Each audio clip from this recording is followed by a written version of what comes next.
Assalamualaikum warahmatullahi wabarakatuh. Saya Safredi Ranca, seorang penyuluh kami dari Kabupaten Bantaeng, Sulawesi Selatan. Ini ceritaku tentang kapan dan bagaimana saya mengenalmu. 21 tahun yang lalu, saat belum ada yang mengenal dan menyebut namamu.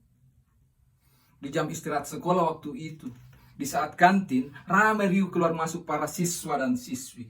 Aku berjalan melewati salah satu kelas sebelum kelasku. Di pojok belakang, kulihat seseorang duduk sendirian. Wajahnya disembunyikan di atas lipatan kedua tangannya yang bertumpu di atas meja.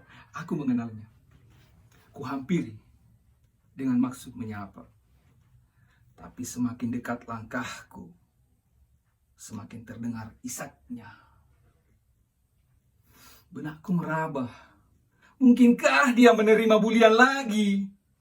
Ya, sejak dari kelas 1 dulu, dia memang sering ditertawakan dan jadi bahan ejekan karena fisiknya. 21 tahun yang lalu, waktu itu, saat belum ada yang mengenal dan menyebut namamu. Kini, pemerintah mulai dari pusat, provinsi hingga ke desa, mengeluhkan dan kerap kali meneriakkan namamu. Bukan untuk dipuja, tapi untuk diperangi. Bahkan, diwajibkan untuk menyantunimu. Ups, bukan kamu. Bukan. Tapi orang-orang dengan tubuh dan otak yang sudah kamu racuni. Siapa kamu? Aku penasaran. Ku cari dengan bantuan internet wifi warkop tetanggaku. Ditemani segelas kopi, ku ketikkan namamu. Oh, ternyata gara-gara kamu, temanku dibully hingga dia lebih banyak duduk di bangkunya waktu itu. Hingga dia lebih banyak menghabiskan waktunya sendirian. Dia hanya akrab denganku salah satunya. Aku sedikit dari temannya yang tidak menertawakan kekurangan fisiknya. Tahukah kawan kenapa? Karena tinggi badanku. Hanya beda 2 cm dengannya. Kawan, apakah kamu kenal Danar? Yang mencipta dan menyanyikan lagu merdu. Dia beri judul Dulu. Temanku yang 21 tahun lalu itu, yang terisak di pojok kelasnya, dia berhasil membuktikan kepada para pembulinya bahwa dia bisa sukses dalam banyak hal. Bahkan dia bersama pasangannya mampu melahirkan 2 buah hati yang sehat raga, serta terpenuhi asupan gizinya. Dia mampu mengangkat, menjaga harga diri keluarganya. Pertanyaannya kini, apakah kita mampu? Apakah kita mau? Seharusnya jawabnya iya, kawan. Dahulu, bangsa kita mampu mempertahankan harga diri, harga mati untuk Pancasila, harga yang sangat pantas untuk sebuah kemerdekaan. Apatah lagi kita hari ini? Mari kawan, bantu pemerintah dan seluruh elemennya berperang dan berjuang melawan kemalasan, jaga kesehatan. Sebarkan ke seluruh negeri bahwa saat ini kita sedang bahu-membahu menekan dan lalu menurunkan angka stunting itu.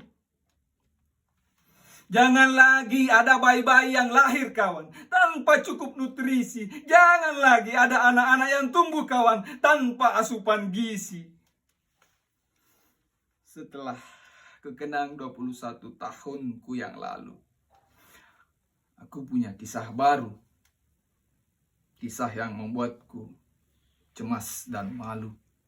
2 minggu yang lalu, di belakang rumahku, lahir bayi mungil yang beratnya tak lebih dari 2000 gram, kawan. Beberapa unsur hadir segera mengantisipasi. Ya, dia teridentifikasi lahir dengan berat di bawah normal, kawan. Sementara ibu bayi itu juga dalam kondisi yang memprihatinkan, kawan. Wajahnya pucat pasi, berat badannya juga sangat turun drastis. Bahkan tulang pelipisnya kelihatan jelas hanya terbungkus kulit. Dia adalah istri dari temanku. Temanku yang sering mengejek teman SMU ku yang dulu lebih banyak menghabiskan waktu di bangku. yang tinggi badannya jauh di bawah telinga ayah dari bayi itu. Ini membuatku sadar, kawan. Kini aku tahu, ini bukan sekedar persoalan pendek dan tinggi, tapi tentang asupan gizi yang tidak dijaga dan tidak dipenuhi dalam jangka waktu yang lama. Yang dianggap sepele oleh banyak orang tua. Ada juga, mereka bukan tidak mau, tapi tidak mampu membeli dan memenuhi gizi anak-anaknya. Jangankan rupiah untuk beli susu, untuk apa yang akan dimakan saat petang pun, mereka juga masih ragu. Mirisnya lagi, ada yang mampu, tapi juga tetap tidak mau. Aku sedih, kawan. Di saat aku sudah tahu, bahkan sudah jadi bagian dari program penurunan angka stunting itu, tapi malah dekat dari rumahku ada kasus kejadian itu. Tapi aku tidak akan menyerah, kawan. Aku tak akan menyerah. Aku percaya langkah kecil yang kuambil saat ini bisa ikut membantu wujudkan perjuangan pemerintah. Aku seorang penyuluh bersama ribuan lagi teman-temanku bergerak mengedukasi dari sini, dari hulu. Assalamualaikum warahmatullahi wabarakatuh.